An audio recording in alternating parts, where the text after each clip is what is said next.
विमल पोलो जुबा केसरी, हर पल मनाओ केसरी त्योहार। देखिए, वैसे तो ज्यादातर एग्जिट पोल कह रहे हैं एनडीए की सरकार आ रही।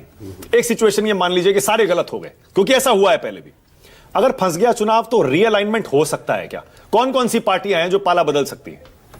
नहीं, अब ये सवाल सबसे महत्वपूर्ण है कि मतलब किस तरीके का मतलब वर्डिक्ट आता है। हंग में भी मतलब अगर थोड़ा बहुत फर्क होता है तब तो स्वाभाविक रूप से आप मानकर चलिए कि एनडीए को बहुत ज्यादा दिक्कत नहीं होगी।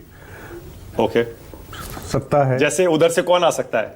उधर से कौन आ सकता है? सनाफ मल्ला तो कोई इशू ही नहीं है, वो तो तुरंत आ जाएंगे। और बाकी जो कांग्रेस है, कांग्रेस और लेफ्ट वाले कभी नहीं आएंगे। नहीं आएंगे, लेकिन वो कांग्रेस ही नहीं रहेंगे तो अच्छा अच्छा सवाल ये है ना, वो कांग्रेस ही नहीं रहेंगे तो क्या उनको कौन रोक रहा है? वो ये मतलब पंकज जी भी जानते हैं। हाँ, पंकज जी की वजह से इस बात से मैं बिल्कुल सहमत हूं कि आर पार का फैसला आने जा रहा है, इसमें कोई हंग नहीं आने वाला। क्या कोई रीअलाइनमेंट की ऐसी संभावना कि मान लीजिए नीतीश कुमार और तेजस्वी यादव फिर से एक हो जाए? नहीं, मैं बताऊं, कोई संभावना नहीं। देखिए मानक जी, मैं बताऊं, ये ऐसा नीतीश कुमार कई बार कर चुके हैं, इसलिए लोगों को लगता है कि ऐसा हो जाएगा।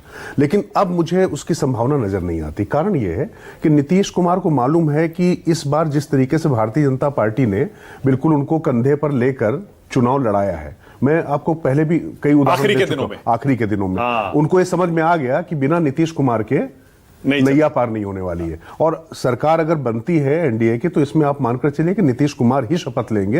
ये अभी कुछ करने की गुंजाइश कोई नहीं करेगा। मतलब बीजेपी ने घुटने टेक दिए? हाँ, मान लीजिए अगर इसको घुटने टेकना, सरेंडर कर दिया, क्योंकि उनको पता है, सच्चाई पता है उनको। ये मालूम है कि अगर ये सरकार बननी है तो बनेगी। क्योंकि देखिए, एक कारण मानकर चलिए, वहां पर अभी जो पंकज जी की बात थी कि मतलब पंकज जी ने जो बात कही, उसी से मैं क्लू ले रहा हूं कि उन्होंने कहा कि अगर अन्यायपूर्ण टिकटों का वितरण ना हुआ होता तो शायद होती। तो मतलब कुल मिला के अगर हार होती है तो उसका ठीकरा जाएगा आरजेडी की तरफ। क्योंकि मैं आपको एक बात आपको साफ साफ बता दूं, आरजेडी चुनाव बहुत मजबूती से लड़ी है मानक जी। मैं फिर आपसे कह रहा हूं, आप तो देख के आए हैं। मैं देख कर आया हूं। आरजेडी ने जिस तरीके से तेजस्वी ने चुनाव लड़ा है, साफ साफ दिखाई पड़ रहा था कि जैसे लालू प्रसाद यादव पूरा मैनेजमेंट करते थे, एक एक सीट का मैनेजमेंट किया। और सबसे बड़ा मास्टर स्ट्रोक था राघोपुर में, जिस तरीके से उन्होंने तेज प्रताप के कैंडिडेट को बैठाल दिया एन समय में। वरना मैं आपको बता रहा हूं कि राघोपुर में घर घर की कहानी जो है ना, सीरियल बनने वाला था वहां पे। स्थिति खराब हो गई थी। तो वो मैं आपको बता रहा हूं कि जो राजनीतिक जिसको बोलते हैं कि एक उन्होंने वो दिखाया कि पराक्रम वो दिखाया वहां पर। लेकिन फिर मैं कह रहा हूं कि नीतीश कुमार के खिलाफ कोई एंटी इनकम्बेंसी नहीं थी। ये सबसे बड़ी ताकत है। और जो महिलाओं का 9% बढ़ा हुआ वोट आप दिखा रहे हैं, मुझे लग रहा है कि जो पुराना माई था, उस पुराने माई के एम की तुलना में ये जो एम महिला वाला है, ये ज्यादा महत्वपूर्ण हो रहा है।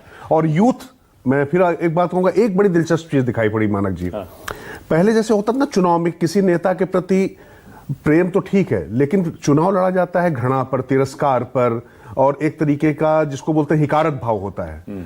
वो मुझे नहीं दिखाई पड़ा किसी में। सबके अपने हित थे, लेकिन ये सोचे कि मतलब तेजस्वी के प्रति ये लोग मान लें कि जंगल राज आ जाएगा, ये आ जाएगा, वो आ जाएगा। जंगल राज के मतलब पार्टियां बयान दे रही थी, लेकिन जमीन पर आपने किसी के लिए नफरत नहीं देखी, नापसंदी नहीं देखी। नापसंदी, ये मुझे एक बहुत महत्वपूर्ण वहां पर तथ्य दिखाई पड़ा। ये अच्छी चीज थी। हाँ, बीच बीच में कुछ रील्स जो आ गई, उसने पुराने जख्म लोगों के ताजा कर दिए। और मैं फिर कहता हूं कि बार बार जब जंगल राज की बात होती है, सब कुछ होती है, इसमें कभी फिर चर्चा करेंगे। लेकिन क्योंकि उस समय का बिहार कैसा था, उस समय लालू को कैसा बिहार मिला था, इन सब पर भी चर्चा होनी चाहिए कभी। क्योंकि कई बार क्या होता है कि हम लोग किसी एक फ्रेम में जब मरते हैं तो लालू राजनी पूरे बिहार को फ्रेम करने लगते हैं। और बिहारियों में इस बात का दर्द है, और वो दर्द जो है वोट में परिणित होकर जब नीतीश के साथ वो जुड़ते हैं तो उनको लगता है कि सुशासन के साथ में, एक बढ़ते हुए बिहार के साथ में इस तरीके की चीजें होती है। लेकिन मैं फिर कह रहा हूं कि वो एक बड़ा हिकारत भाव, ये सब चीजें नहीं थी। चुनावी जो अंतर दिखाई आपको पड़ रहा है, मुझे लगता है कि वो अंतर शायद इतना लंबा ना हो। ठीक है, ओके।